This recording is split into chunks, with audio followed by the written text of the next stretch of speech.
melaksanakan kegiatan hari ini, alangkah baiknya kita berdoa bersama-sama supaya kita mendapat kelancaran dan keberkahan serta ilmu yang bermanfaat dari kegiatan pada siang hari ini. Berdoa akan saya pimpin. Untuk berdoa dipersilakan.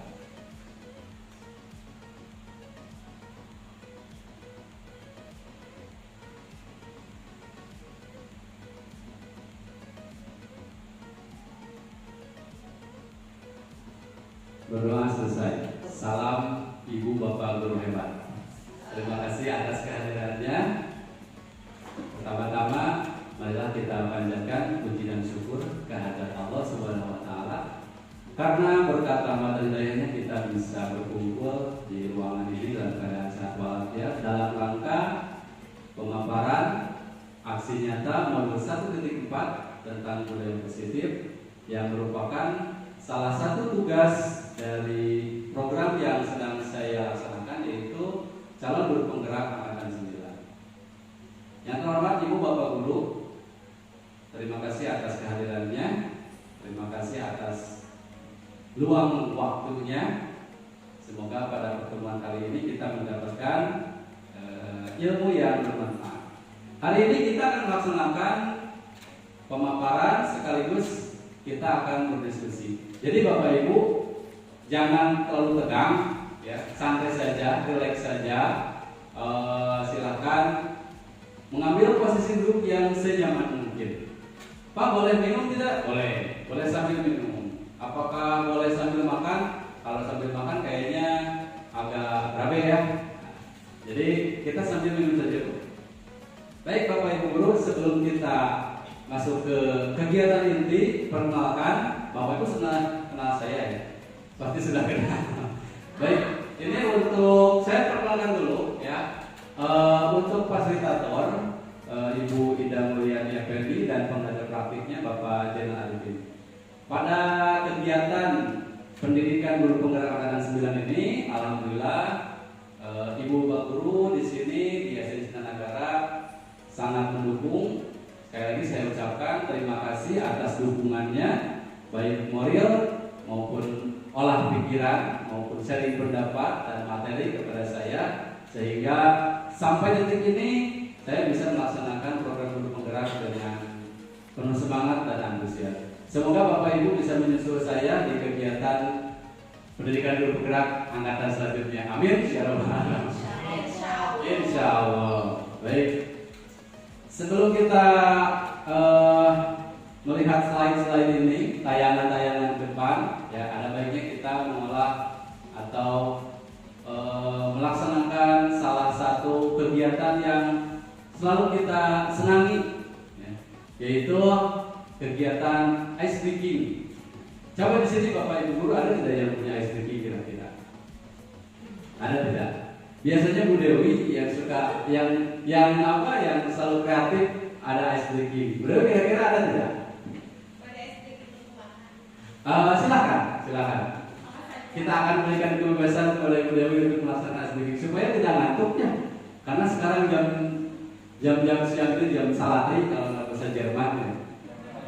Oke, ya boleh silakan Ibu Dewi. Boleh berdiri? Boleh berdiri silakan. Berdiri dulu ibu apa-apa. Ya. Biar kita senang ya. Ya berdiri. Jarak dan ibu. Oh iya. Kita sebelum SDG remas-remas dulu ya. Depan. Ke atas, ke samping, ke belakang, depan lagi, turun. Sekarang kita tetap semangat ya. Oke. Yuk, tepuk semangat. Semangat.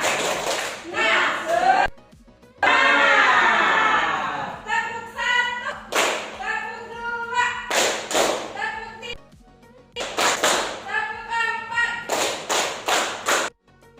tepuk lima.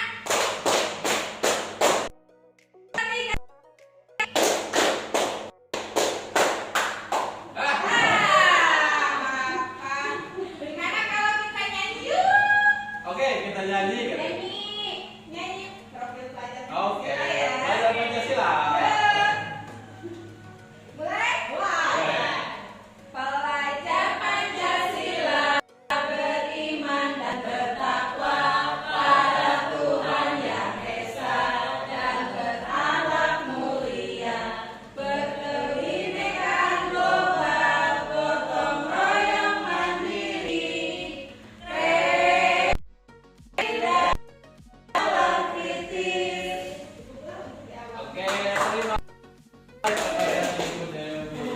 Terima kasih kepada ibu-ibu yang sudah memberikan satu buah semangat dan asli pada siang hari ini supaya kita tidak ngantuk ya ibu-ibu ya. Baik, kita langsung saja ke pemaparan yang akan saya sampaikan. Bapak Ibu, dari judul ini budaya positif, kita akan slide dulu. Nah ini, apa yang akan saya laksanakan hari ini yaitu adalah penyebaran pemahaman kepada rekan guru di SDN Cintanagara. Kemudian, nah sebelum kita membahas persoalan yang intinya, Bapak Ibu guru bisa melihat di sini satu buah gambar. Kira-kira ada yang bisa mendeskripsikan tidak gambar apa ini? Anak-anak yang sedang bersalaman. Ada lagi? Berbaris di depan kelas. Ada lagi? Kemudian satu anak memberikan salam kepada gurunya. Ada lagi? Baik, Bapak Ibu guru semua ini adalah satu buah gambar. Jawaban Bapak Ibu guru semuanya benar. Ada yang sedang berbaris, kemudian bersalaman. Tapi dari satu gambar ini bisa tidak Ibu Bapak guru menyebutkan satu buah kata atau satu kalimat pendek yang menggambarkan kegiatan yang ada di depan ini? Kira-kira apa? Salam. Kemudian ada lagi selain salam? Boleh satu atau dua kata? Senyum dan salam. Sopan santun. Sopan santun. Tata krama. Ada lagi? Cukup? Baik. Kita akan lihat apakah yang tersirat dari gambar ini. Dan ternyata adalah budaya positif.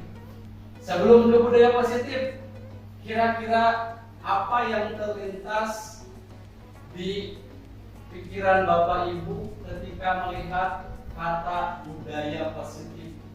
Berarti coba apa kira-kira? Budaya yang baik. Budaya yang baik. Ada lagi? Pak Arya, kira-kira apa? Budaya positif. Sebuah budaya positif. Ada lagi? Ketika ibu bapak mendengar satu buah kata atau kata budaya positif, yang terlintas di pikiran kita itu apa? Kebiasaan yang dilaksanakan yang mengarah kepada kebaikan. Nah, kebiasaan yang dilaksanakan dan mengarah kepada sebuah kebaikan. Contohnya seperti yang terlihat di gambar ini. Ini merupakan sebuah kebiasaan yang baik yang akan menjadi sebuah budaya. Di kita tentu sudah melaksanakan dan selalu melaksanakan baris setiap ketika akan memulai pembelajaran, sebelum memasuki kelas berbaris kemudian bersalaman. Bahkan kita tambah dengan pemeriksaan rambut, pakaian, rambut, sepatu dan sebagainya. Serangkaian kegiatan tersebut merupakan satu buah budaya positif. Jadi budaya positif itu luas cakupan, ya. Kita hanya bisa atau kita bisa melihat dari satu kata budaya dan positifnya. Jadi cakupannya luas. Baik, untuk selanjutnya, nah ini konsep inti budaya positif. Konsepnya apa saja? Ini yang akan kita bahas pada siang hari ini. Lumayan banyak Bapak Ibu, ada 60 poin. Insya Allah sampai sore. Siap? Siap. Siap ya. Yang pertama ada perubahan paradigma mengajar. Kemudian yang kedua ada disiplin positif. Yang ketiga ada nilai-nilai kebajikan. Keempat ada kebutuhan dasar manusia. Kemudian ada motivasi perilaku manusia, posisi kontrol guru, keyakinan kelas, dan yang terakhir segitiga restitusi. Jadi ke-8 poin ini yang akan kita bahas hari ini. Ya. Baik, sebelum kita membahas ke-8 poin ini, kira-kira menurut Bapak Ibu dari ke-8 kata ini mana yang paling menarik perhatian Bapak Ibu? Perubahan paradigma mengajar. Perubahan paradigma mengajar. Ada lagi? Segitiga restitusi. Segitiga restitusi. Ada lagi? Oh, melihat adalah apa? Apa ya kira-kira ya? Nilai-nilai kebajikan. Kebutuhan dasar manusia. Semuanya menarik ya? Semuanya menarik. Oke. Sebelum kita membahas satu persatu, kira-kira setelah melihat kata ini, 8 kata ini, ada tidak kira-kira yang sudah Ibu ketahui samar-samar? Wah, kayaknya saya tahu nih, disiplin positif itu seperti ini kayaknya. Ada tidak? Coba siapa yang bersedia? Kayaknya saya tahu deh, nilai kebajikan itu seperti apa. Samar-samar saja. Di sini tidak ada yang salah, tidak ada yang benar ya Bapak Ibu. Kita sharing pendapat saja, sharing pengalaman. Keyakinan kelas. Yang kelas berani. Keyakinan kelas itu kesepakatan antara semua warga yang ada di kelas. Tepuk tangan buat Ibu Reni. Ternyata Ibu Reni sudah tahu keyakinan kelas. Bisa diulangi Bu Reni? Iya, ada kesepakatan yang ada di warga kelas atau murid dan gurunya. Kesepakatan yang disetujui oleh murid dan gurunya. Berarti siapa Bu Reni kira-kira yang membuat kesepakatan kelas atau yang membuat keyakinan kelas itu? Guru dan siswa ya Bapak Ibu. Ternyata Bapak Ibu sudah tahu keyakinan kelas. Ya, keyakinan kelas itu adalah kesepakatan yang dibuat antara guru dan murid dan akan dilakukan setiap hari serta dipertanggungjawabkan oleh seluruh peserta kelas ataupun warga kelas. Baik, terima kasih Bu Reni. Berarti sudah paham. Baik, untuk yang pertama kita akan membahas apa ini? Pembelajaran dengan paradigma baru. Ya, apa sih kira-kira? Pembelajaran dengan paradigma baru merupakan pembelajaran yang dirancang dengan prinsip pembelajaran yang berdiferensiasi, sehingga peserta didik belajar sesuai dengan kebutuhannya berdasarkan tahap perkembangan sesuai teori psikologi modern untuk mewujudkan profil pelajar Pancasila. Jadi kita kembali lagi ke profil pelajar Pancasila. Nah, dari satu buah kalimat ini, ya, Bapak Ibu bisa melihat satu kata berdiferensiasi. Kira-kira ada yang tahu tidak apa itu berdiferensiasi? Kayaknya belum ya. Tapi kita pernah mendengar kan? Kita pernah mendengar apa itu berdiferensiasi? Nanti kita bahas. Nah, di akhir kalimat ada yang namanya berdasarkan tahap perkembangan sesuai teori psikologi modern untuk mewujudkan profil pelajar Pancasila. Seperti yang di awal tadi kita laksanakan dengan Ibu Dewi, profil pelajar Pancasila itu yang pertama adalah beriman, yang bertakwa kepada Tuhan yang Maha Esa dan berakhlak mulia. Kemudian yang kedua adalah berkebinekaan global, bergotong royong, kemudian kreatif, bernalar kritis, mandiri. Itu merupakan 6 poin yang akan mewujudkan profil pelajar Pancasila. Dari ke-6 poin ini kira-kira apakah kita sedang melaksanakan ke-6 poin ini? Sudah ya? Sudah ya?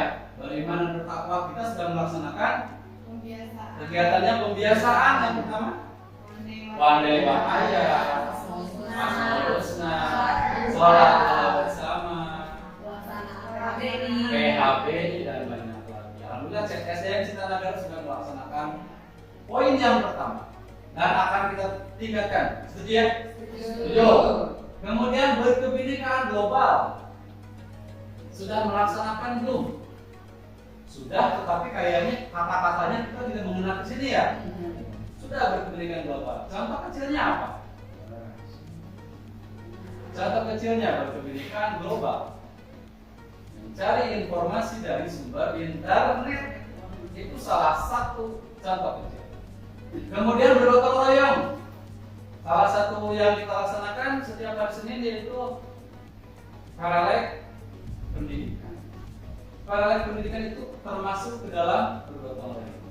Kemudian kalau di dalam kelas konteksnya itu seperti Oke. piket kelas. Setiap hari Senin setelah pembiasaan kan suka ada piketnya di lapangannya.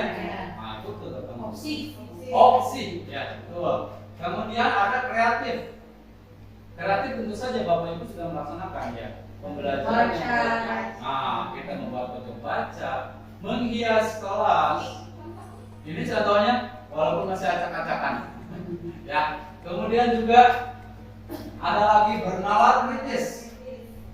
Bernalar kritis itu salah satu pengaplikasiannya, hal kecilnya yang pertama adalah berdiskusi dengan para peserta didik. Apa yang kita pelajari, kemudian kita diskusikan. Anak akan menjawab, itulah bernalar kritis. Kemudian yang terakhir mandiri saja. Di SDN Negara, pembelajaran dengan cara mandiri sudah sangat sering dilakukan. Ya, contoh kerjanya apa? Ekstrakurikuler, kegiatan memberikan pelaksanaan upacara bendera tanpa disuruh anak sudah menyiapkan dirinya untuk mengibarkan, untuk menjadi petugas dan lain sebagainya. Baik Bapak Ibu, kita lanjutkan. Nah, pembelajaran dengan paradigma baru tadi ada kata diferensiasi ya. Apa sih pembelajaran berdiferensiasi itu? Pembelajaran berdiferensiasi adalah teknik instruksional atau pembelajaran di mana guru menggunakan berbagai metode pengajaran untuk memenuhi kebutuhan individual setiap siswa sesuai dengan kebutuhan mereka. Jadi di sini Bapak Ibu, berdiferensiasi itu adalah satu buah teknik yang menggunakan berbagai metode dalam pembelajaran anak.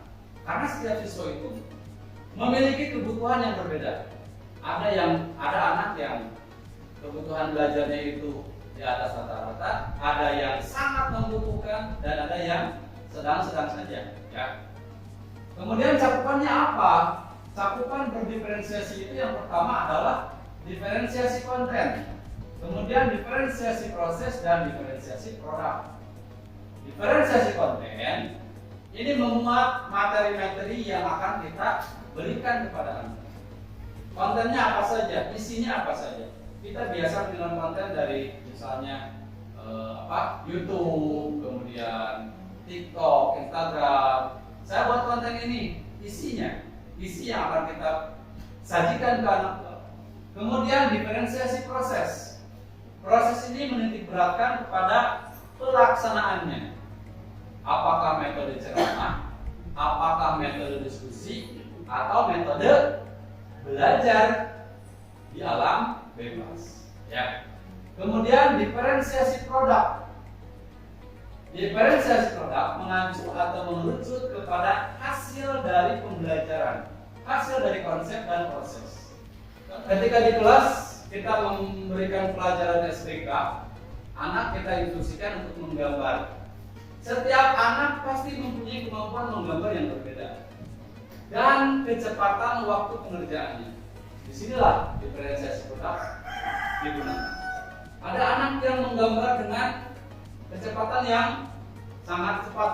Maksudnya ketika kita silakan kalian gambar bangun ruang segitiga misalnya. Anak tersebut dalam waktu 5 menit sudah bisa mengerjakan. Tetapi anak yang lain belum tentu. Ada yang bisa 10 menit, ada yang bisa setengah jam. Ya. Nah, ini diferensiasi produk. Dan kita harus bisa memberikan kebebasan ruang kepada mereka untuk menyelesaikan pekerjaannya.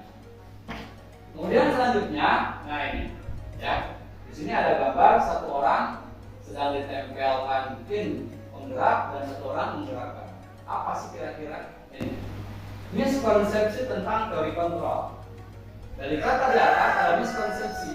Miskonsepsi itu adalah kesalahan menjabarkan konsep. Kalau di kita sering mendengarkan miskomunikasi, nah, berarti kesalahan komunikasi. Kalau ini miskonsepsi artinya kesalahan menjabarkan sebuah konsep. Yang pertama apa? Ilusi guru mengontrol murid. Kemudian yang kedua, ilusi bahwa semua penguatan positif, efektif dan bermanfaat. Kemudian ilusi bahwa kritik dan membuat rasa bersalah mampu membangun karakter. Dan yang terakhir, ilusi bahwa orang dewasa berhak memaksa. Kita bahas satu-satu. Ilusi guru mengontrol murid. Selama ini kita selalu mengontrol murid. Kita menginginkan murid itu seperti apa yang kita katakan. Padahal di sini hanya sebuah ilusi. Kita tidak bisa mengontrol murid secara 100%. Ya, bisa saja itu terjadi, bisa juga tidak terjadi. Jadi belum tentu. Kemudian yang kedua, ilusi bahwa semua penguatan positif efektif dan bermanfaat. Penguatan positif itu contohnya apa? Salah satu yang paling mudah dilaksanakan adalah berbicara jangan terlalu keras ketika berhadapan dengan teman ataupun guru ataupun orang dewasa. Kita menganggap bahwa penguatan seperti itu efektif dan bermanfaat, tetapi jangan salah, belum tentu juga bermanfaat. Sebab ada anak yang memang karakter suaranya dia keras, seperti di sini di kelas 6A, namanya dia karakter suaranya dia itu keras, tidak bisa pelan. Ya, jadi ini masih ilusi.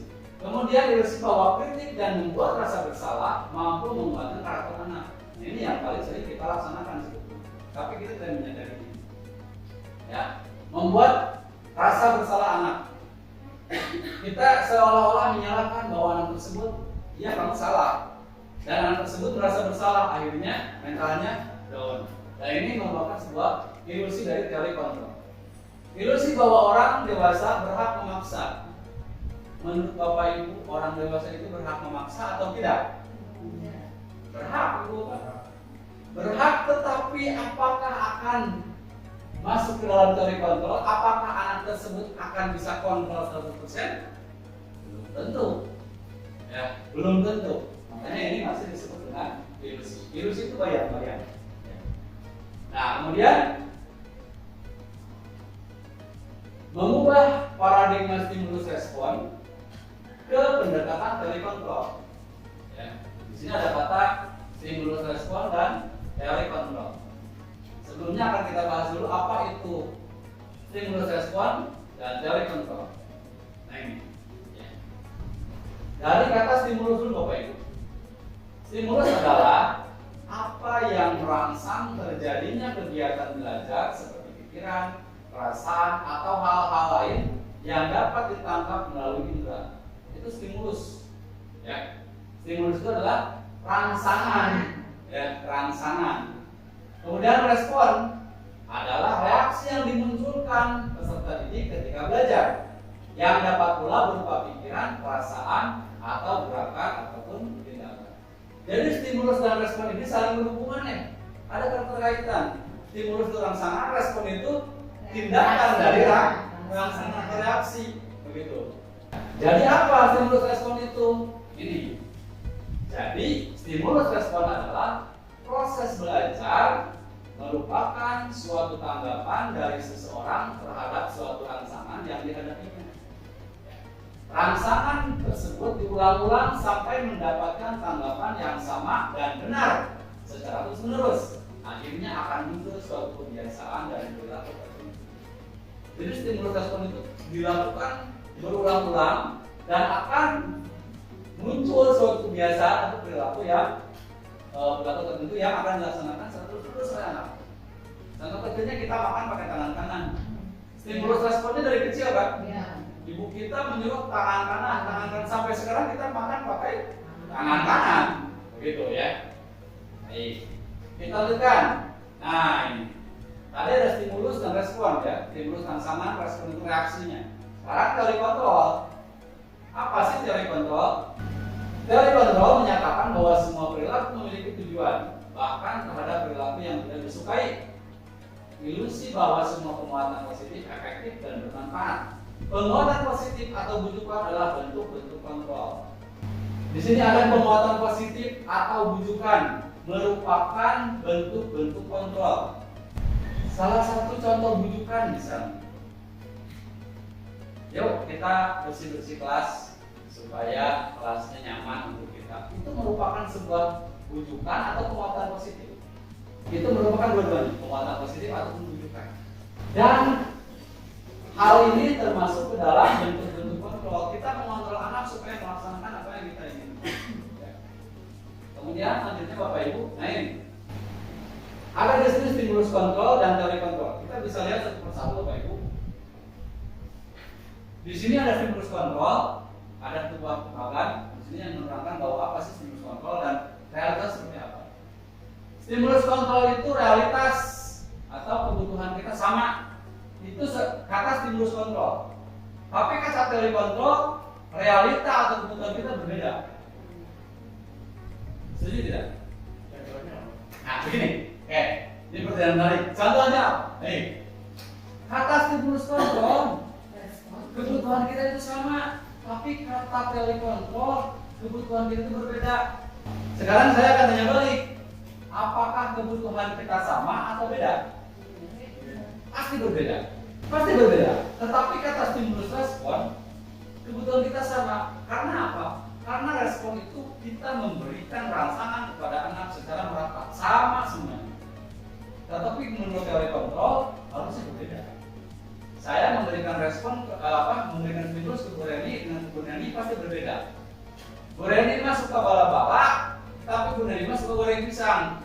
Saya tidak mungkin memberikan goreng pisang pada dua-duanya, karena Bu Reni tidak akan makan goreng pisang. Itu contoh kecilnya. Begitupun dalam kehidupan di kelas. Setiap anak belajar pasti dengan berbeda, cara yang berbeda, kesiapan yang berbeda. Jadi kita harus memberikan kebutuhan mereka pada masing-masing karakter anak. Nanti kita akan bahas di di kegiatan kelas. Kemudian semua orang melihat hal yang sama, tapi kata teori kontrol, setiap orang memiliki gambaran berbeda. Ini masuk akal. Semua orang memiliki melihat hal yang sama dan setiap orang memiliki gambaran yang berbeda. Bu Ena melihat saya sebagai guru, tetapi Pak Arya melihat saya sebagai teman. Pasti berbeda.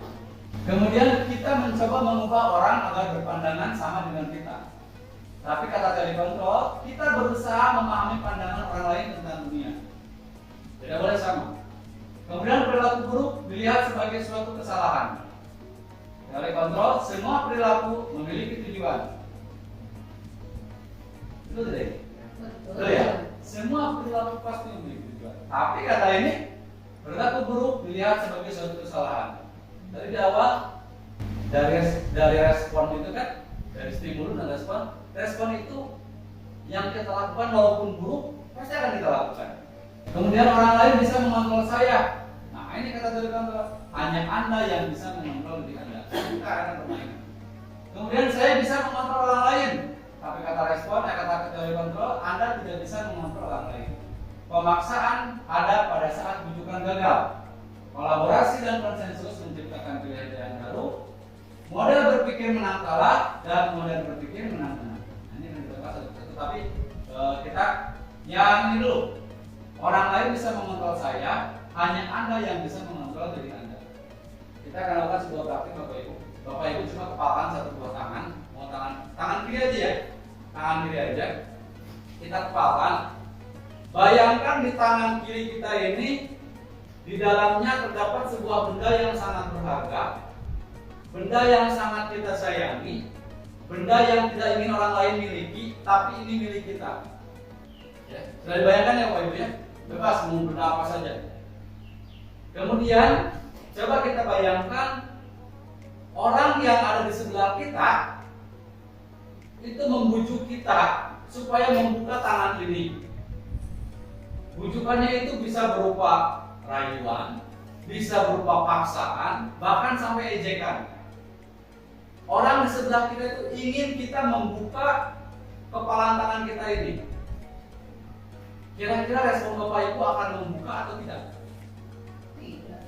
Kenapa tidak? Karena tidak ingin orang lain memilikinya. Karena tidak ingin orang lain memilikinya. Saking berharganya. Betul Bapak Ibu. Ini milik saya loh. Di dalamnya ada emas misalnya. Ya. Emas 50 gram. Kemudian orang sebelah kita memaksa kita untuk membuka, mulai dari merayu sampai menghardik, menghujat, sampai mengejek. Kita tetap pada pendirian kita. Ini barang milik saya. Tidak boleh orang lain memilikinya. Ini sudah termasuk ke dalam teori kontrol. Hanya Anda yang bisa mengontrol diri Anda. Contohnya seperti itu. Kemudian saya bisa mengontrol orang lain. Anda tidak bisa mengontrol orang lain. Barusan kan orang lain tidak bisa mengontrol kita. Hanya kita yang bisa mengontrol apa yang kita inginkan dan diri kita. Kemudian pemaksaan ada pada saat tujuan gagal, betul kan? Dari mulai merayu sampai menghardik karena dia gagal. Tapi di sini kolaborasi dan konsensus menciptakan pilihan-pilihan baru. Tetapi berbeda ketika kita tidak merayu atau namanya menghardik. Kita bisa membuka kepala tangan orang lain dengan cara yang berbeda. Kemudian model pola berpikir menang kalah dan model berpikir menang kalah. Nah ini yang kira-kira menurut Ibu Bapak mana yang lebih menarik? Menang atau menang kalah? Menang kalah ya. Kalau dalam perlombaan menang kalah. Tetapi dalam proses pembelajaran semuanya harus berpikir menang-menang. Menang-menang itu contohnya begini. Saya menerangkan ke siswa misalnya begini. Siapakah pencipta lagu Indonesia Raya? Satu orang menjawab, Pak, Wage Rudolf Supratman. Satu orang lagi menjawab, Pak, bukan, W.R. Supratman. Yang benar yang mana? Benar kan? Tapi kan menurut anak berbeda. Saha Wage Rudolf apa? Siapa Wage Rudolf Supratman? Dia tidak tahu. Tapi W.R. Supratman kita tahu. Tapi sebetulnya yang menjawab komplit, yang menjawab Wage Rudolf Supratman itu benar. Yang menjawab W.R. Supratman juga benar. Nah, tugas kita lah untuk mengolah model berpikir menang-menang. Anda betul, Anda juga betul. Kemudian terangkanlah bahwa WR itu adalah Wage Rudolf Supratman. Maka terciptalah model berpikir menang-menang. Jadi tidak ada yang dirugikan. Gitu. Kemudian ini disiplin positif. Nah, sebelum kesini Bapak Ibu, disiplin positif. Tadi mau budaya positif, sekarang disiplin positif. Nah, coba kira-kira apa yang terlintas di benak Bapak Ibu? Disiplin positif. Nih, saya kasih tahu aja.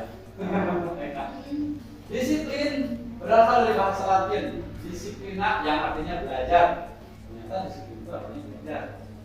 Disiplin diri dapat membuat seseorang menggali potensinya menuju kepada sebuah tujuan, sesuatu yang dihargai dan bermakna. Tadi kita melakukan disiplinnya dengan mengepalkan tangan, dengan berkeyakinan bahwa ini tangan saya tidak seorang pun yang bisa membukanya. Itu salah satu bentuk disiplin. Kemudian disiplin positif itu apa? Disiplin positif merupakan salah satu cara penerapan disiplin yang bertujuan untuk menumbuhkan kesadaran serta memberdayakan peserta didik tanpa imbalan atau penghargaan, ancaman atau hukuman. Kadang kita kadang suka melakukan gini. Siapa yang pakaiannya rapi akan memberi hadiah. Karena itu kan. Siapa yang bisa menjawab akan saya berikan bintang. Kelas 6 sudah melaksanakan itu.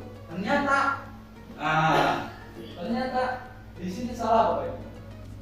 Betul berdisiplin tapi tidak ada kata positifnya. Ketika kita memberikan disiplin kepada anak, kemudian memberikan reward kepada anak, ketika anak tidak melakukan hal tersebut, tidak melakukan hal disiplin itu, ketika kita suruh anak hanya akan dipikirkan itu hanya ada saya akan mendapatkan reward, saya akan mendapatkan hadiah. Disiplinnya betul, tapi positifnya hilang. Gitu. Jadi sebagai pendidik, tujuan kita adalah menciptakan anak-anak yang memiliki disiplin diri, sehingga mereka bisa berperilaku dengan mengacu pada nilai-nilai kebijakan universal untuk memiliki motivasi intrinsik, bukan ekstrinsik. Coba, ada yang tahu tidak ini? Intrinsik dan ekstrinsik. Apa benar? Intrinsik itu kesadaran dari dalam. Oke. Jadi kesadaran dari dalam dan dari luar. Kalau intrinsik dari dalam, ya tepat sekali. Jadi kesadarannya, motivasinya dari dalam dan dari luar. Baik, kita lanjutkan. Nilai-nilai kebajikan. Ini ada hubungannya dengan tadi ya. Intrinsik dan ekstrinsik. Apa sih nilai-nilai kebajikan? Nilai kebajikan adalah nilai yang disepakati bersama, lepas dari suku bangsa, agama, bahasa maupun latar belakang. Nilai yang disepakati bersama, sama seperti tadi kategori ini keyakinan kelas yang disepakati oleh guru dan murid. Nilai kebajikan juga disepakati bersama. Apa saja? Ini profil pelajar Pancasila. Apa saja sih dalamnya? iman dan bertakwa kepada Yang Maha Esa dan bakat mulia. Pendidikan global, gotong royong, mandiri, kreatif dan bergerak. Ini adalah nilai kebajikan universal. Artinya seluruh siswa mengamalkan nilai ini. Universal itu artinya kan seluruhnya ya, mencakup seluruh. Kemudian yang kedua apa? Nah ini IBO Primary Years Program atau program pendidikan 3-12 tahun, artinya dari mulai TK sampai SD, sekolah dasar. Apa saja sih nilai kebajikan yang harus diterapkan pada anak usia 3-12 tahun? Yang pertama ada toleransi, rasa hormat, integritas, mandiri, menghargai, antusias, empati, keingintahuan, kreativitas, kerjasama, percaya diri dan komitmen. Ini adalah nilai-nilai kebajikan yang sangat sesuai dan harus segera diterapkan pada anak usia 3-12 tahun. Kemudian yang terakhir adalah keterampilan hidup. Nah ini nilai kebajikannya apa saja? Dapat dipercaya, lurus hati, mendengar yang aktif, tidak merendahkan orang lain, dan memberikan yang terbaik dari diri. Dari ketiga nilai global ini, nilai universal ini, nilai kebajikan universal ini, sudahkah kita melaksanakannya? Tentu sudah, Bapak Ibu. Tetapi kita kadang suka lupa apakah hal ini tersebut termasuk toleransi, apakah hal itu termasuk integritas. Kadang kita tidak menjabarkan, tapi kita hanya melaksanakan. Diperbolehkan tidak? Sangat diperbolehkan. Karena dalam guru penggerak itu, menurut pemahaman saya, ilmu yang kita dapatkan harus segera kita terapkan. Tidak boleh nanti-nanti. Kemudian kebutuhan dasar manusia. Kita masuk ke poin yang berapa ini? Empat ya? Berapa? 4. Apa sih kebutuhan dasar manusia itu? Setiap manusia pasti memiliki kebutuhan dasar. Coba, kebutuhan dasar. Kira-kira yang terlintas itu apa sih? Kebutuhan dasar. Makan. Sudah jam 12 waktunya makan siang. Kebutuhan dasar makan. Selain makan apa lagi kira-kira? Minum. Tidur. Ada lagi, Bapak Ibu? Makan, minum, tidur, liburan, betul, healing. Coba kita lihat. Untuk menjaga kewarasan, kita lihat apa sih kebutuhan dasar manusia? Kebutuhan dasar manusia adalah segala sesuatu yang kita lakukan untuk mendapatkan apa yang kita inginkan. Kata kuncinya, segala sesuatu yang kita lakukan untuk mendapatkan apa yang kita inginkan. Kita lakukan yang kita inginkan. Seluruh tindakan yang kita lakukan memiliki tujuan tertentu, dan semua usaha terbaik yang kita lakukan adalah dalam rangka agar kebutuhan dasar kita terpenuhi dengan baik. Kata Bu Ena tadi, kebutuhan dasar manusia yang pertama itu makan. Supaya kita bisa makan, kira-kira harus apa dulu, Bu Ena? Mencari makanannya. Harus mencari makanan. Memprosesnya dulu. Baru bisa kita Makan. terpenuhi tidak kebutuhan kita? Terpenuhi. Terpenuhi kan? Kemudian, nah ini 5 kebutuhan dasar manusia. Yang pertama adalah bertahan hidup. Yang kedua, kasih sayang. Yang ketiga, kebebasan. Yang keempat, kesenangan. Dan yang terakhir, kelima, penguasaan. Dari kelima ini, kira-kira yang paling menarik untuk Bapak Ibu yang mana kira-kira? Bertahan hidup. Bertahan hidup.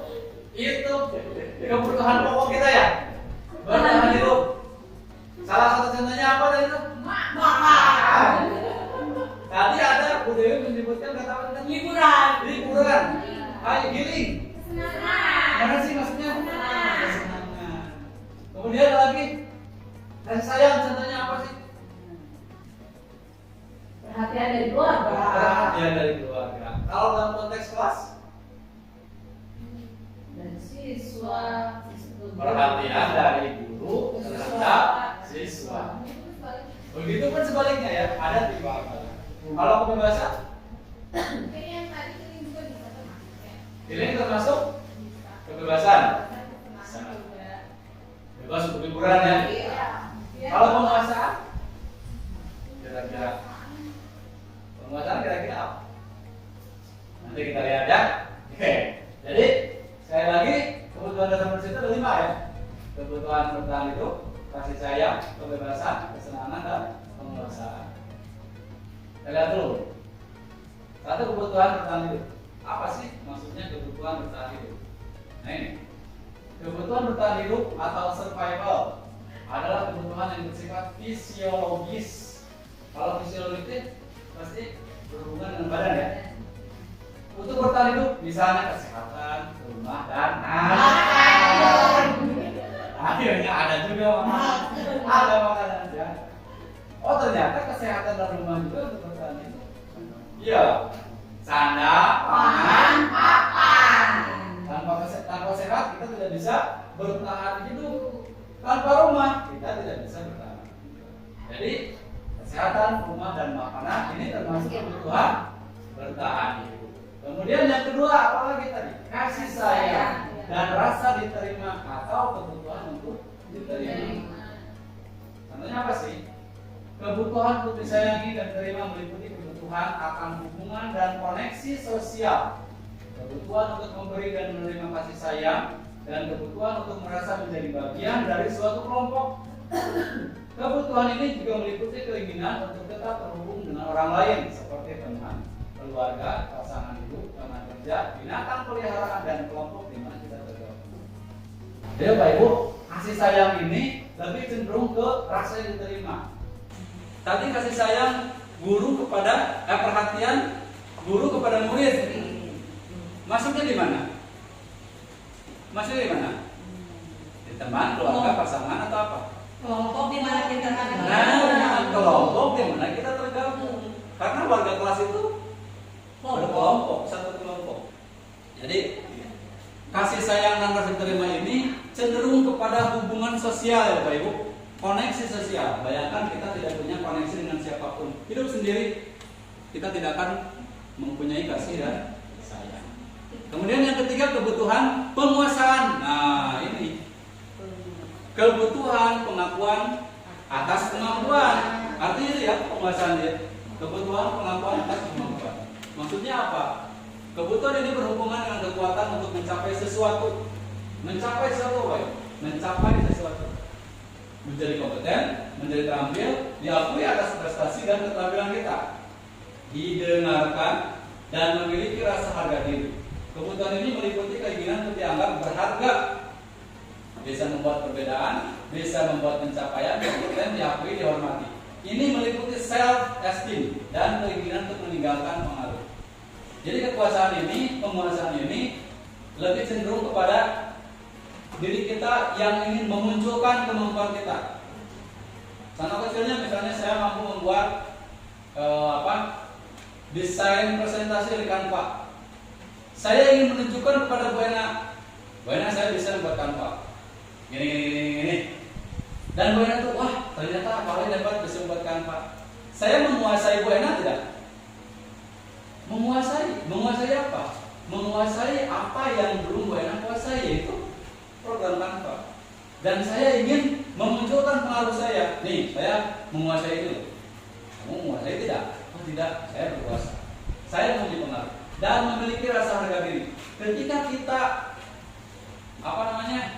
mengeluarkan sebuah pengaruh kepada orang lain dan orang lain juga merespon kita, oh hebat nih, kita akan punya rasa harga diri. Beda, diakui, betul benar, diakui.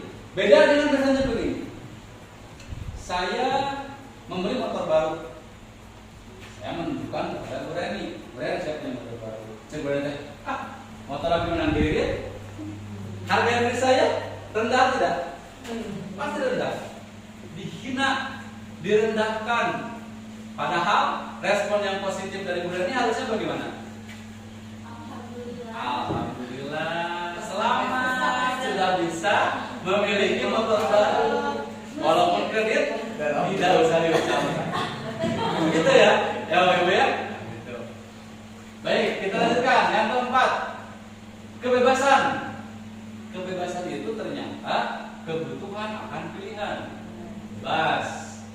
Kebutuhan untuk bebas adalah kebutuhan akan kemandirian, otonomi, memiliki pilihan dan mampu mengendalikan arah hidup seseorang. Anak-anak dengan kebutuhan kebebasan yang tinggi menginginkan pilihan. Mereka perlu banyak bergerak, suka mencoba-coba, tidak terlalu berpengaruh orang lain, dan senang mencoba hal baru yang menarik. Kebebasan yang ada pada diri kita. Orang mah yang kieu, orang mah yang kieu. Saya ingin seperti ini. Enggak, saya pengen seperti ini. Kebebasan. Kemudian selanjutnya kesenangan atau kebutuhan untuk merasa senang. Ini tadi feeling. Kebutuhan akan kesenangan adalah kebutuhan untuk mencari kesenangan, bermain dan tertawa. Anak-anak dengan kebutuhan dasar kesenangan yang tinggi biasanya ingin menikmati apa yang dilakukan. Mereka juga bisa berkonsentrasi tinggi saat mengerjakan hal yang disenangi. Mereka suka permainan dan suka mengoleksi barang, suka bergurau, suka melucu dan juga suka menggemaskan. Ini kesenangan. Dan itu datangnya dari diri sendiri, dari intrinsik. Nah, kemudian ada motivasi perilaku manusia. Motivasi perilaku manusia tadi ada berapa? 2 ya? Intrinsik dan ekstrinsik. Tapi kalau di sini saya menyebutkan eksternal dan internal. Sama tidak? Kira-kira kenapa saya bedakan eksternal dan intrinsik? Nah, eksternal biasanya internal, intrinsik biasanya ekstrinsik. Tapi sama tidak maksudnya? Sama. Kenapa saya bedakan? Untuk memecah konsentrasi kita, menyamakan pemahaman bahwa eksternal dan internal itu sama. Eksternal dan ekstrinsik itu sama. Apa sih motivasi eksternal? Ini untuk menghindari ketidaknyamanan atau hukuman. Kemudian untuk mendapatkan imbalan atau penghargaan dari orang lain. Ibu bapak, kita konsentrasi ke motivasi. Motivasi itu kira-kira apa? Sesuatu yang datang dari dalam diri kita kan, tujuan kita kan. Motivasi saya ke sekolah itu untuk belajar.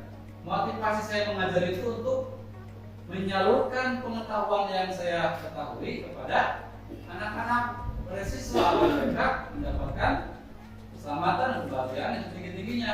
Oke, itu Dewantara. Ya. Di sini motivasi eksternal berarti motivasi atau dorongan yang berasal dari luar ya, dari orang lain. Tujuannya apa? Nah ini untuk menghindari ketidaknyamanan atau hukuman, untuk mendapatkan imbalan atau penghargaan. Contoh kecilnya, Bu Dewi datang ke sekolah pagi-pagi jam 7. Ya. Kenapa Bu Dewi pagi-pagi jam 7 ke sekolah? Karena ibu kepala sekolah akan memberikan reward kepada guru yang datang jam 7 berupa misalnya makan siang gratis, misalnya. Kemudian untuk mendapatkan ini imbalan, ya, dan untuk menghindari ketidaknyamanan atau hukuman. Kalau Bu Dewi datangnya jam 8, pasti Bu Dewi akan dihukum. Motivasinya berasal dari Bu Dewi atau Bu KS? KS. Dari luar, eksternal. Ya, karena motivasi eksternal itu hanya ada 2. Ya, akibatnya untuk menghindari ketidaknyamanan atau hukuman dan mendapatkan imbalan. Itu eksternal. Kemudian yang internal bagaimana?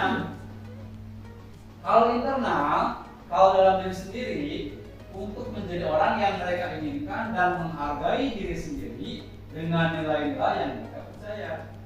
Bu Dewi datang ke sekolah jam 7 tanpa ada peraturan, tanpa ada paksaan dari sekolah. Bu Dewi datang ke sekolah jam 7. Motivasinya apa? Motivasinya saya menghargai diri saya sendiri. Dengan datang jam 7 ke sekolah, saya bisa menyiapkan RPP, saya bisa menyiapkan media pembelajaran, saya bisa beristirahat dulu, saya bisa sarapan dulu di sekolah. Saya tidak malu oleh anak-anak. Begitu. Jadi motivasi ini memang harus datang dari dalam diri sendiri. Ini untuk menjadi orang yang mereka inginkan. Ya. Kemudian ada hukuman. Hukuman itu tidak terencana Bapak Ibu. Ini akan ada korelasinya dengan posisi kontrol dulu. Ada korelasinya. Ada hukuman itu tidak terencana tiba-tiba. Murid tidak tahu apa yang akan terjadi dan tidak dilibatkan. bersifat satu arah berupa hukuman fisik atau psikis. Kemudian yang kedua ada lagi konsekuensi. Apa sih konsekuensi itu? Konsekuensi terencana disepakati sesuai peraturan. Murid tetap dibuat tidak nyaman. Sikap guru selalu memonitor murid. Dan yang ketiga ada yang restitusi. Apa restitusi? Restitusi adalah proses menciptakan kondisi bagi murid untuk memperbaiki kesalahan. Proses kolaborasi yang mengajarkan murid untuk mencari solusi sendiri. Dari ketiga ini, hukuman, konsekuensi, restitusi. Yang ibu senangi mana ibu senangi? Kira-kira. Kenapa restitusi? Alia kenapa restitusi? Jadi menghindari kesalahan gitu. Menghindari kesalahan. Jadi si anak itu dirangsang untuk memperbaiki kesalahan sendiri ya. Jadi anak bisa berpikir dewasa. Tadi sesuai dengan pelajaran Pancasila, bernalar kritis kan. Jadi si anak bisa memecahkan masalahnya sendiri. Ada di sini restitusi. Proses kolaborasi yang mengajarkan untuk mencari solusi. Sekarang kita bahas hukuman Bapak Ibu. Tidak terencana atau tiba-tiba. Setuju tidak? Setuju ya? Hukuman itu pasti tidak terencana. Contoh misalnya ada murid datang kesiangan. Kamu kesiangan, lari di lapangan. Apakah menyuruh lari di lapangan itu terencana atau tidak? Tidak. Bahkan di aturan tidak ada. Tapi kita responsifkan langsung. Kemudian murid tidak tahu apa yang akan terjadi ketika dia kesiangan. Saya bakal dimanain sama guru atau sama ibu guru akan dibimbing. Dia tidak tahu. Bersifat satu arah. Dari guru hanya ke murid saja. Ya. Kemudian berupa hukuman fisik atau psikis. Fisik itu sudah pasti melibatkan anggota tubuh. Kalau psikis ini ke mental, dibentak, direndahkan, dilecehkan dengan kata-kata. Kalau konsekuensi, nah ini masih agak ringan dari hukuman. Apa ringannya? Terencana. Contoh kecil, kemarin hari Senin kita menemukan anak yang tidak memakai pakaian putih-putih dan yang memakai merah putih dibariskan di barisan yang berbeda. Ini terencana. Disepakati sesuai peraturan. Peraturan siapa? Sekolah. Murid tetap dibuat tidak nyaman. Pasti ya.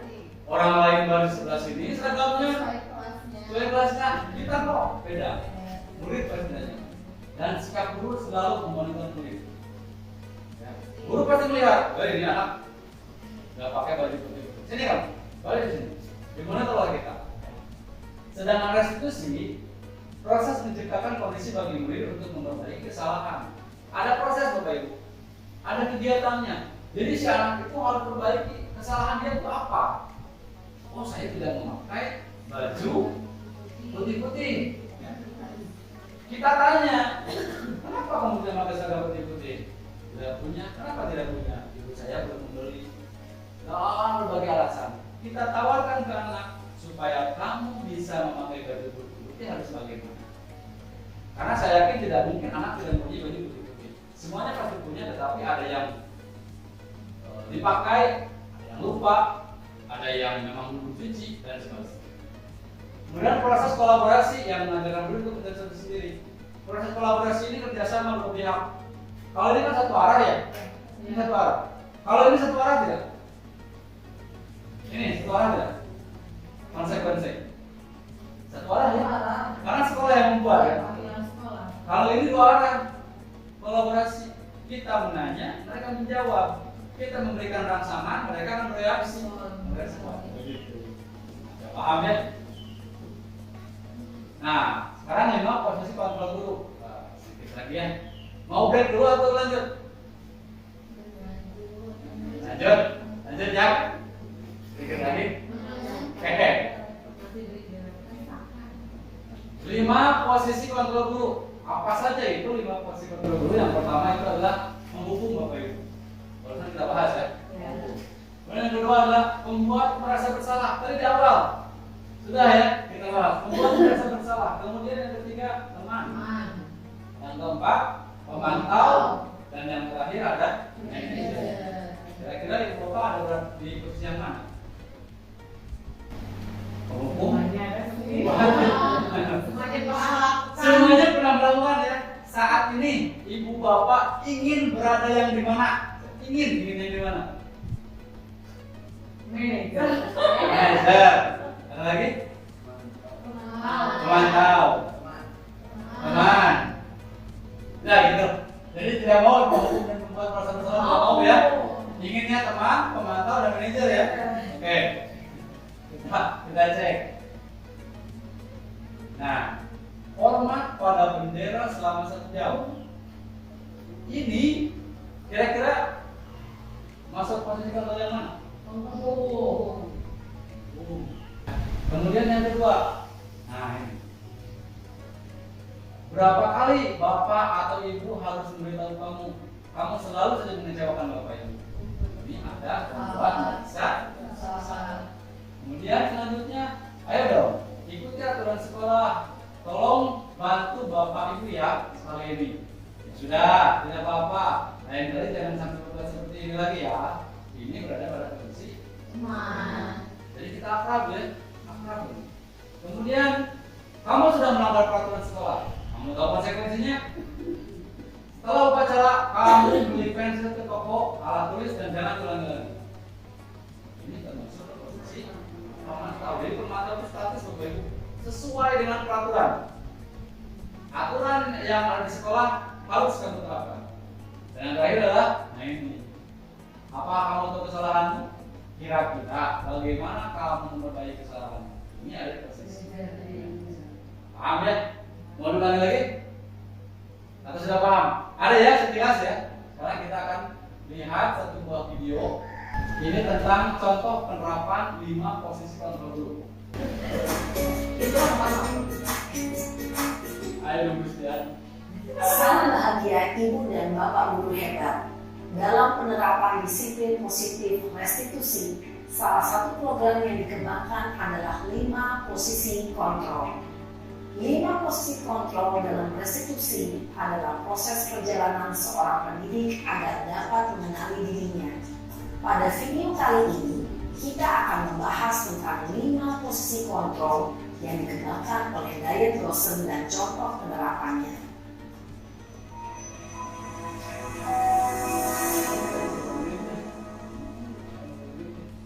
5 posisi kontrol itu adalah 1. Posisi penghukum.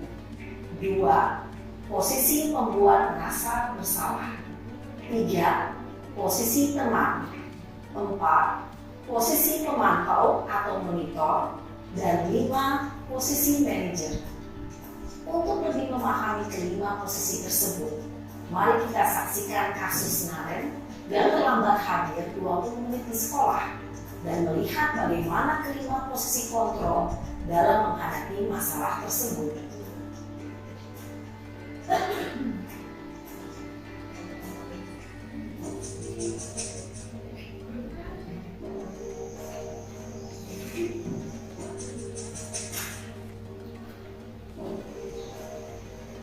Naren! Sini kamu! Selamat pagi Bu. Selalu terlambat. Kamu deh, pasti terlambat. Maaf Bu, saya Apa? Apa coba? Alasan kamu apa lagi? Kapan sih kamu tidak terlambat? Malas sekali ya kamu jadi anak. saya Dasar pemalas. Gak kapok-kapok sih kamu. Sudah berapa kali terlambat? Sana, kamu keliling lapangan basket 2 kali. kenapa saya harus ke lapangan basket Bu? Kenapa? Kamu nolak ibu? Berani-beraninya jawab. Sudah terlambat, masih berani jawab enggak? Sekarang, keliling lapangan basket 5 kali sekalian. Biar kapok. Cepat. Pergi sana ke lapangan basket. Posisi penghukum biasanya berbicara dengan nada tinggi, menghardik, menunjuk-nunjuk, menyakiti, dan menyindir. Hukuman bisa berupa fisik maupun psikis. Ibu dan bapak guru hebat, dampak yang terjadi pada murid ketika guru berada pada posisi penghukum adalah murid cenderung akan memberontak, bahkan menyimpan dendam.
Maaf sekali.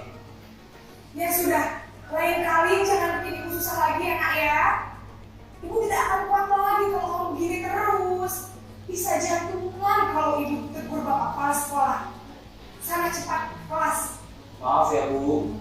Maaf sekali. Posisi pembuat rasa bersalah berbicara dengan nada tenang, cenderung lembut. Namun kata-kata yang diutarakan membuat murid merasa menjadi orang yang gagal, memandang buruk dirinya sendiri, merasa tidak berharga, dan tidak sanggup membahagiakan orang lain. Ketika guru mengambil posisi pembuat rasa bersalah, murid akan menganggap dirinya yang bersalah dan ia akan menyimpan emosi negatif tersebut di dalam dirinya.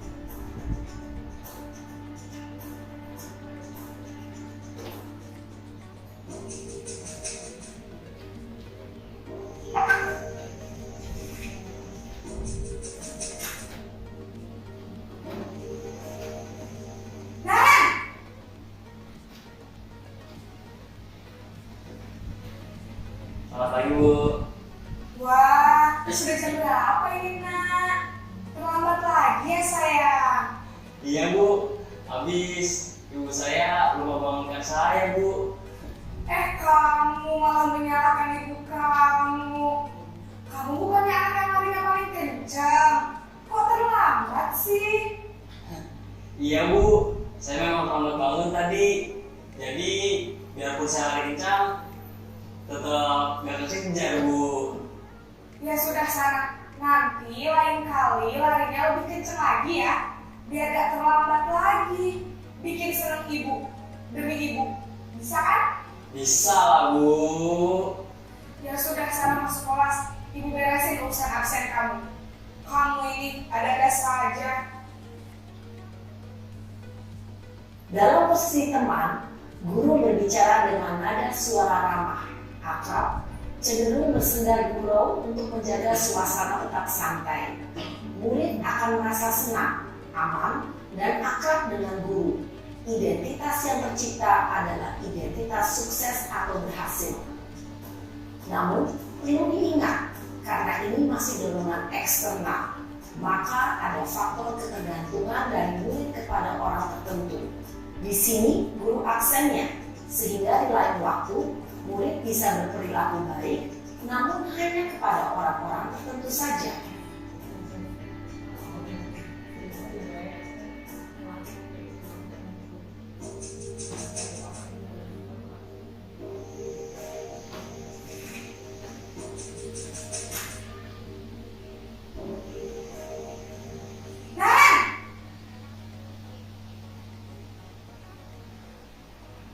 Selamat pagi Bu. Naren, apa peraturan sekolah kita tentang jam berapa kita harus masuk sekolah, nak? Kita harus di sekolah jam 7 Bu. Iya betul, sekarang sudah jam 7.20. Naren sudah tahu konsekuensinya jika terlambat hadir. Paham Bu. Saya harus tinggal kelas pas jam istirahat selama 20 menit. Iya benar, konsekuensinya demikian. Jadi nanti jam 9.30 pas istirahat, kamu harus tinggal di kelas, kerjakan tugas tambahan untuk ketertinggalan kamu, ya? Baik Bu. Posisi pemantau mengandalkan penghitungan atau data untuk mengontrol murid. Guru mengarahkan murid berdasarkan peraturan dan konsekuensi. Seorang pemantau menunjukkan bahasa tubuh dan ekspresi wajah yang datar dan cenderung formal.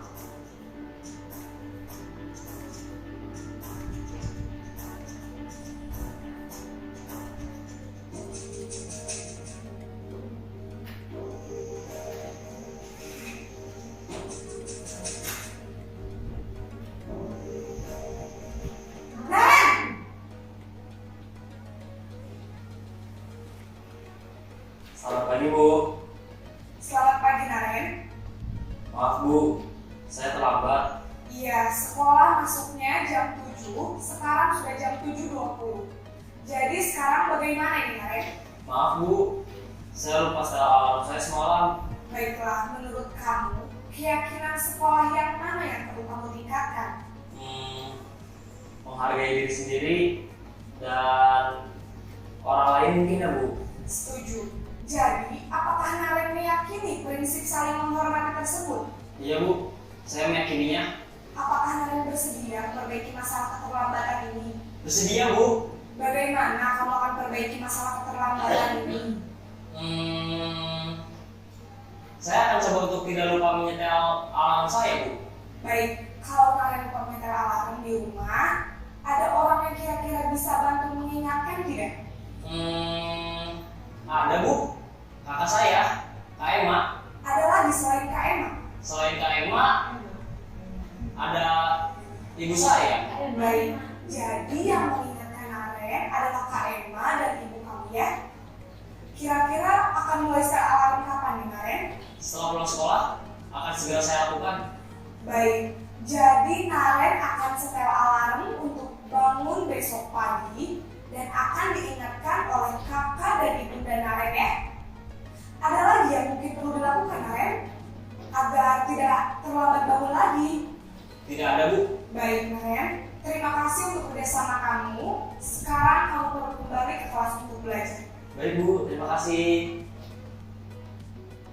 Posisi manajer adalah posisi kontrol yang disarankan untuk membimbing murid memiliki sikap disiplin yang positif, yaitu murid yang mandiri, bertanggung jawab, dan dapat memecahkan masalah. Tujuan dari posisi ini adalah agar murid dapat berefleksi atas tindakannya. Guru akan dengan tulus memberikan pertanyaan-pertanyaan bermakna, sehingga membuat murid dapat belajar dari kesalahannya dan mencari sebuah solusi untuk menyelesaikannya. Ibu dan Bapak guru hebat, setelah mengamati adegan kelima posisi kontrol tadi, kira-kira posisi mana yang paling ideal? Posisi mana yang dapat menunjang motivasi intrinsik murid? Ya, tentu posisi manajer. Posisi ini memang posisi ideal yang ingin dituju setiap pendidik. Pada posisi inilah, guru dapat menerapkan disiplin positif yang berpihak pada murid, yang memerdekakan murid. Perjalanan seorang pendidik tentunya tidak mudah untuk sampai pada posisi seorang manajer. Namun, tujuan kita pasti, yaitu menciptakan murid-murid yang mandiri, merdeka, dan bertanggung jawab. Semoga penggambaran 5 posisi kontrol yang telah diperlihatkan ini dapat menjadi ajang refleksi bagi kita semua agar dapat terus mengasah dan menerapkan disiplin positif yang memerdekakan murid. Mari terus berlatih dan bersemangat. Selamat menerapkan. Salam dan bahagia Ibu dan Bapak guru hebat.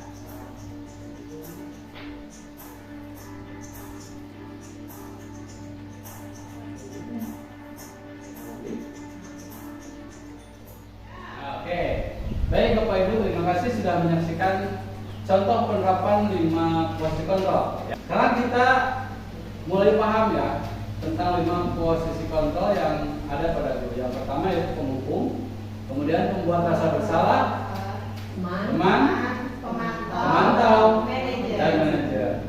Dari kelima ini yang Ibu Bapak pahami, yang Ibu Bapak inginkan, tentu di posisi manajer ya, karena bisa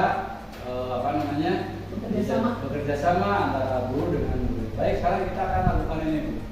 Posisi kontrol apakah aku? Nah, kira-kira apa ini? Ibu sangat kecewa sekali dengan kamu. Pembuat rasa bersalah. Apa? Pembuat rasa bersalah. Apakah betul? Ya, tepuk tangan buat Bu Ena. Nah, Ena sudah paham. Sekarang yang kedua apa Ibu?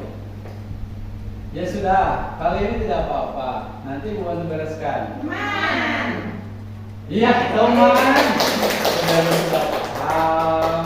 Kemudian yang ketiga, patuhi aturan saya atau awas. Apa kalian?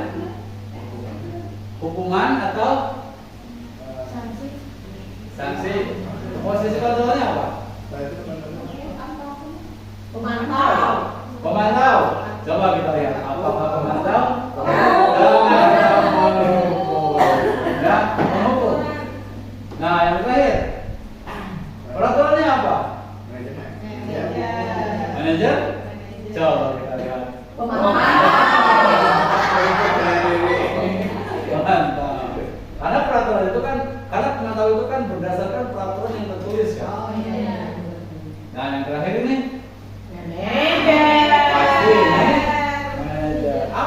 rencana kamu untuk memperbaiki hal ini? Pasti manajer. Kunci dari kata manajer adalah ini. Apa rencana ini memperbaiki? Itu kata kuncinya. Kalau penghukum pasti satu arah dan tidak tertulis. Kemudian kalau posisi pembuat rasa bersalah itu pasti akan menjatuhkan mental anak. Kita sopan tetapi pikiran down. Harus saya tidak merasa tidak berharga. Saya merasa menjadi orang yang selalu membuat orang lain kesusahan. Itu posisi membuat merasa bersalah. Kalau posisi pemantau atau teman, nah itu lebih akrab. Kadang kita suka melaksanakan Tuhan lebih sering sebagai teman kan, karena kita juga ingin menjadi pendengar yang baik kan bagi siswa. Tapi ternyata itu masih kurang. Kemudian posisi pemantau. Kalau pemantau itu pasti akan patuh dengan aturan sekolah. Kalau kata sekolah, kata aturan sekolah jam segini, udah dikirim. Bisa. Ada satu konsekuensi, bukan hukuman, konsekuensi.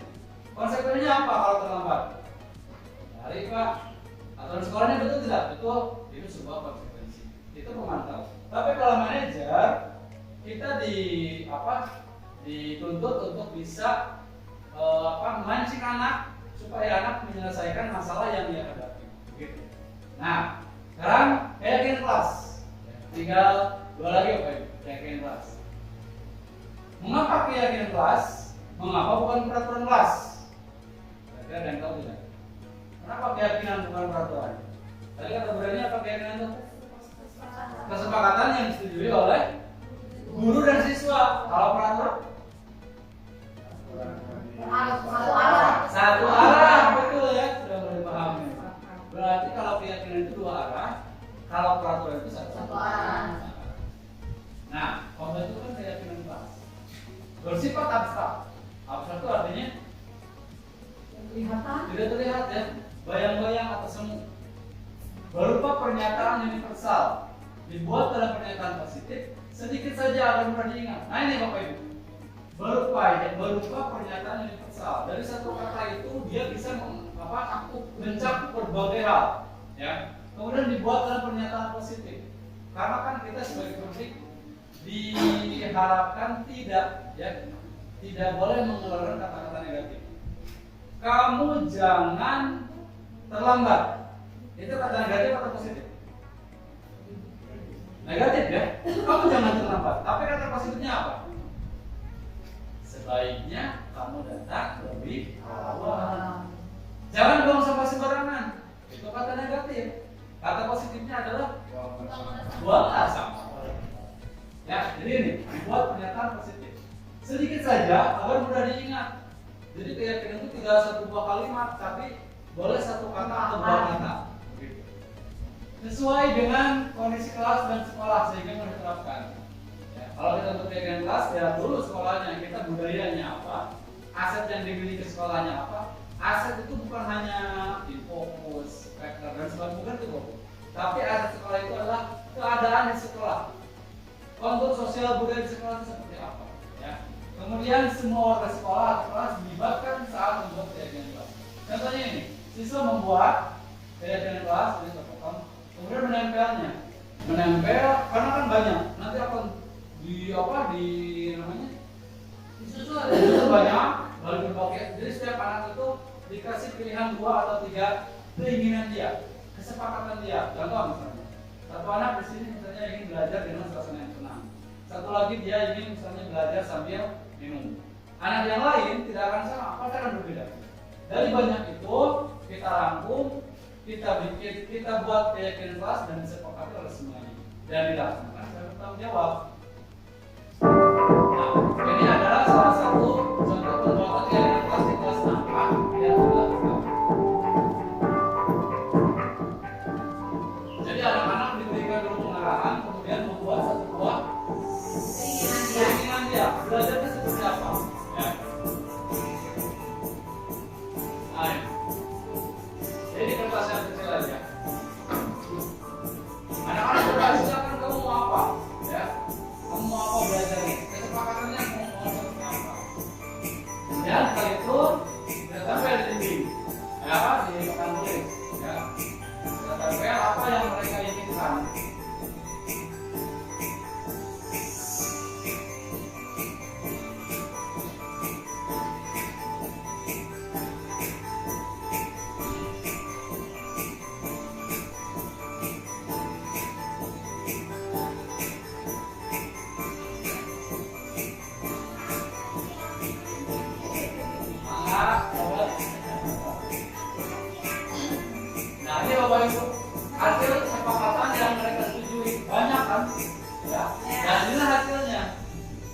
dari ke apa namanya beberapa puluh, akhirnya dapatlah satu buah keyakinan kelas. Yang pertama bahagia, yang kedua jujur, yang ketiga telah beribadah, yang keempat disiplin, dan yang kelima itu gotong royong, dan keenam saling menghargai. Ya, itu merupakan hasil dari rangkuman kesepakatan yang mereka inginkan. Contoh saya ambil bahagia. Poin pertama itu bahagia. Apakah betul bahagia? Dari sini. Poin yang pertama itu bahagia.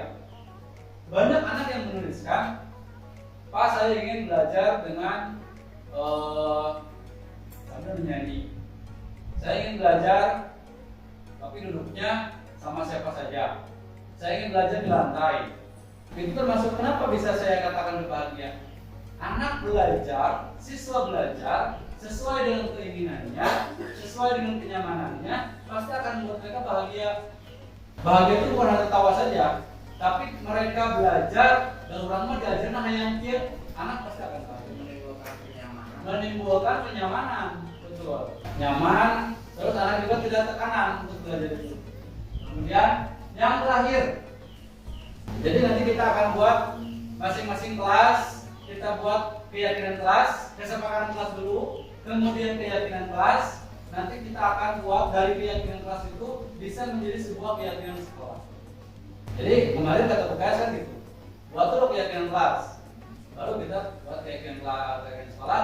Nanti dituangkan ke kurikulum, ke visi. Baik Bapak Ibu, ini yang terakhir segitiga restitusi. Apa itu segitiga restitusi? Segitiga restitusi adalah sebuah dialog, sebuah proses dialog yang dijalankan oleh guru agar dapat menghasilkan murid yang mandiri dan bertanggung jawab. Kemudian ini adalah alur segitiganya. Yang pertama langkahnya itu adalah menstabilkan identitas. Kemudian yang kedua, validasi tindakan yang salah, dan yang ketiga, menanyakan keyakinan. Dari ketiga ini, yang pertama menstabilkan identitas. Menstabilkan identitas itu apa sih maksudnya? Ini apa ya?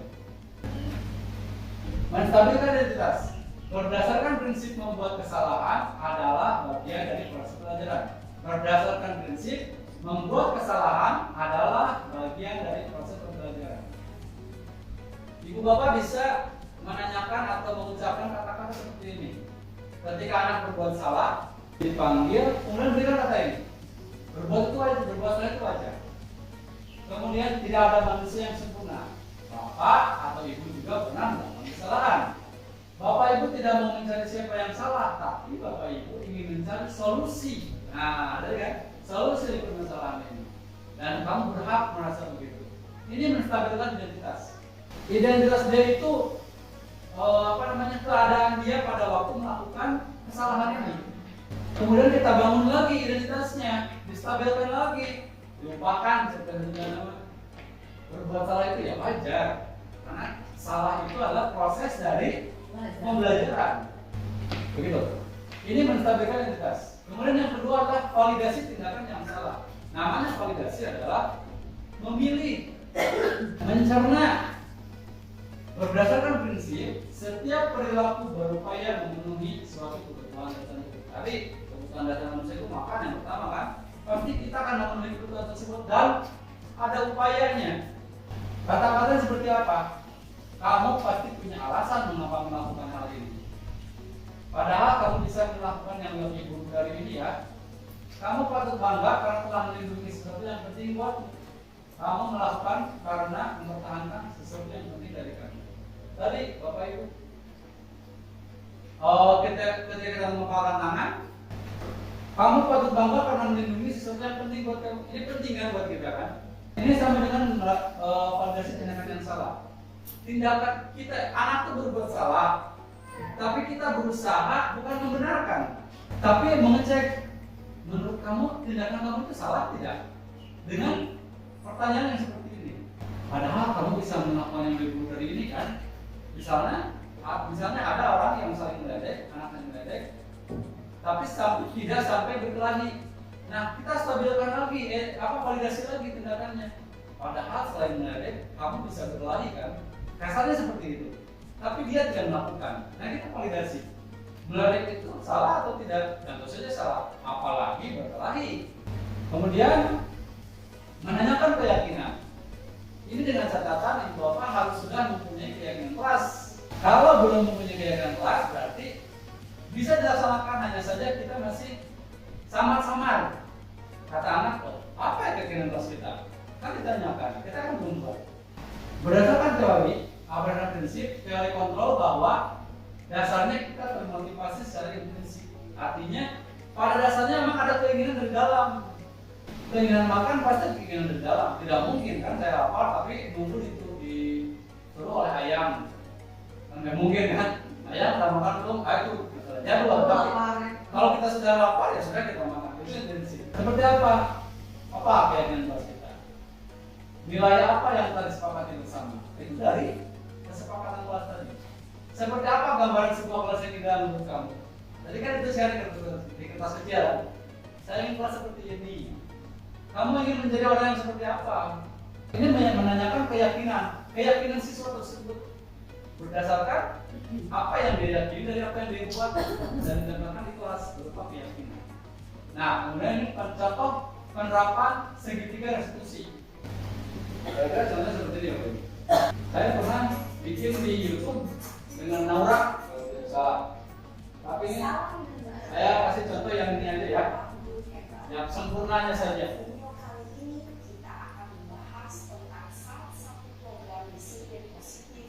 Yang diterapkan di lingkungan sekolah yang dikenal dengan nama restitusi.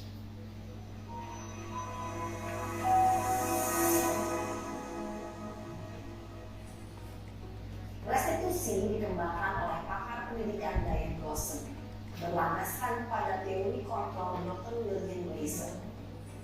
Segitiga restitusi adalah suatu proses dialog yang dijalankan oleh guru atau orang tua agar dapat menghasilkan murid yang mandiri dan bertanggung jawab.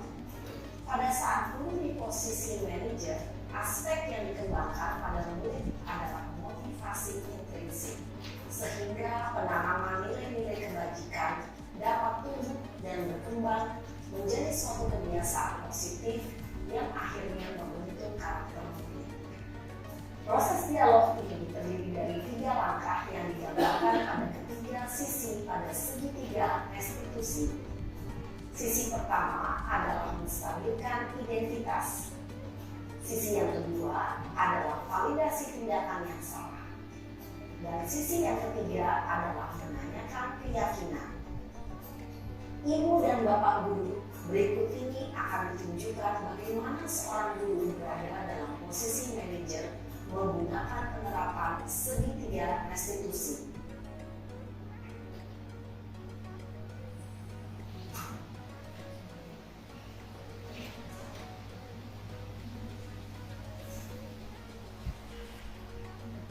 Siang Sarah. Siap, Pak. Sudah lama nggak ketemu Sarah? Kenapa hadirnya ada di sini? Kesel, Pak. Kesel banget. Masa aku dikatain tukang fitnah, Pak? Ya aku marah lah. Aku balik dikatain Eka di depan kelas. Kesel banget. Oh begitu. Ya pasti kamu marah dan kesal. Bapak juga akan marah apabila ada yang menuduh Bapak seperti itu.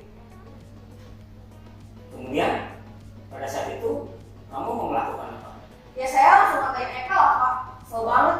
Saya bentak-bentak dia depan teman-teman lain. Oh begitu.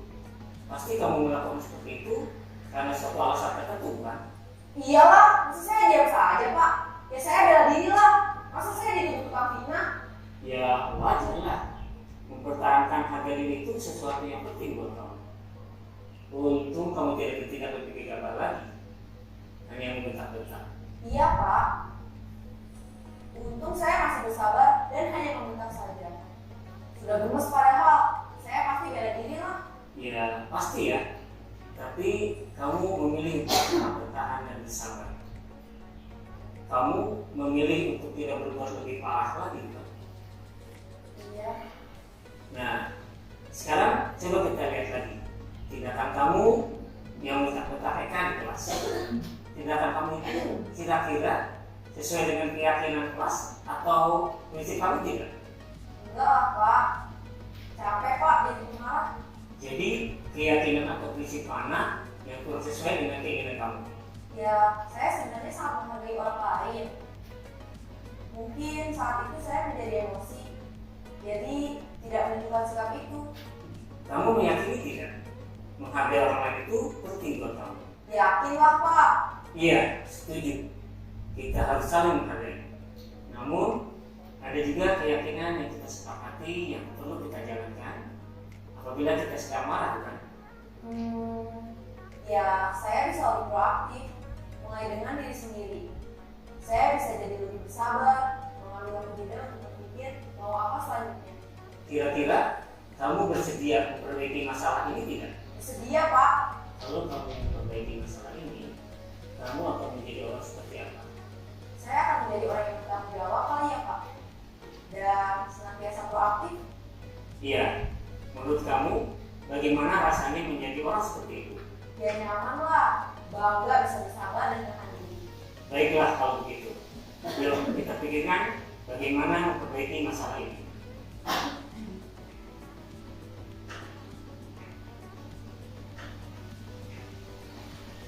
Ibu dan Bapak guru hebat, baru saja kita menyaksikan contoh bagaimana seorang guru berada dalam posisi manajer menggunakan penerapan segitiga restitusi.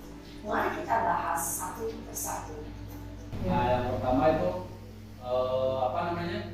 membuat kesalahan itu adalah proses dari pembelajaran ya. Jadi memang segitiga restitusi itu hanya bisa dijalankan ketika kita sudah berada pada posisi manajer. Kalau pada posisi pemantau, teman, pembuat merasa bersalah, apalagi penghukum, tentu restitusi tidak bisa dilaksanakan. Karena pada prinsipnya seorang pendidik itu diharapkan mempunyai posisi kontrol seorang manajer yang bisa memancing anak untuk berpikir bagaimana memperbaiki kesalahannya sesuai dengan keyakinan kelas yang telah dia yakini atau disepakati. Jadi begitu Pak Ibu ya. Dan yang terakhir sebagai penutup, dalam penerapan program disiplin positif, hendaknya guru memiliki standar kepribadian, profesional dan sosial yang baik, di mana guru mampu merefleksikan dirinya sebagai amung atau manajer yang menuntun murid-muridnya menjadi insan yang mandiri, merdeka, dan bertanggung jawab. Ini sesuai dengan standar pendidikan nasional yang berasal atau disebutkan oleh KAP Dewata. Jadi sekali Bapak Ibu, terakhir sebagai penutup bahwa kita ini harus menjadi seorang amung. Amung itu karya ada dan pramuka ya. Seorang guru yang sudah malang melintang di dunia kepramukaan pasti sudah berhasil dengan amung. Itu manajer, artinya mengayomi atau menuntun. Karena ini ada satu prinsip dari KJ Dewantara yang perlu saya ingatkan atau perlu saya sampaikan, bahwa kita ini sebagai guru diibaratkan sebagai seorang petani. Kita sebagai seorang petani dan murid-murid adalah benih-benih yang harus kita semai. Kita tidak bisa membuat murid menjadi A atau B, tetapi kita hanya bisa menuntunnya. Kita sebagai petani kan tidak mungkin ketika menanam padi berharap padinya itu tumbuh jadi jagung, jadi ketela, tidak mungkin. Pasti padi itu akan tumbuh menjadi padi. Hanya saja kita tugasnya itu hanya sebagai penuntun, merawat, kemudian menuntun bagaimana tumbuh kembangnya padi itu sehingga menjadi benar-benar padi yang bermanfaat bagi dia atau orang lain. Itulah prinsip seorang pendidik menurut KJ Dewantara. Karena pendidikan itu adalah tuntunan dan pengajaran. Artinya memberikan tuntunan agar anak mencapai kebahagiaan yang setinggi-tingginya, baik sebagai individu maupun sebagai anggota masyarakat. Begitu Bapak Ibu. Silakan, ada yang mau ditanyakan atau cukup? Cukup dan terima kasih.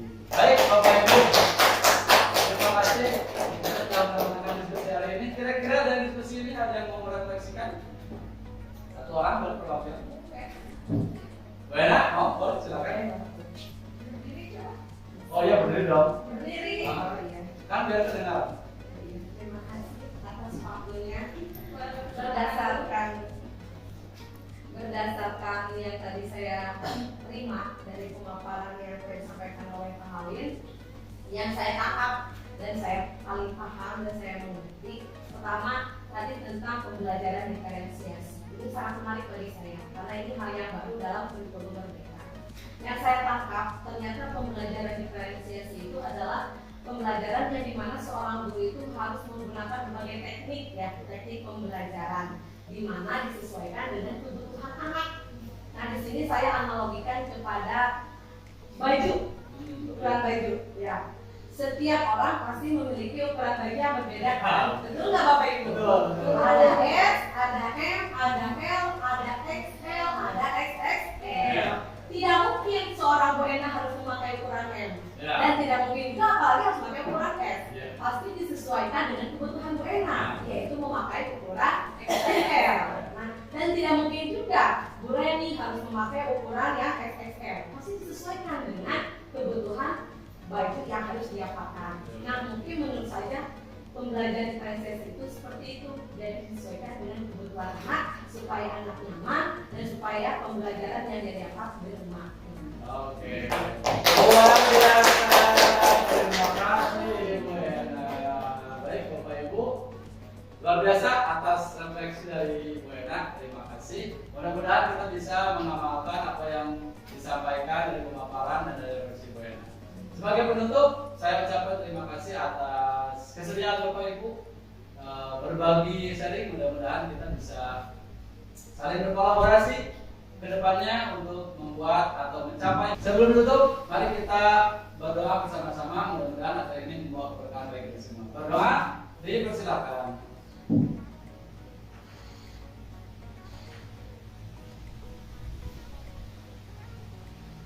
Berdoa selesai. Terima kasih buat Thomas.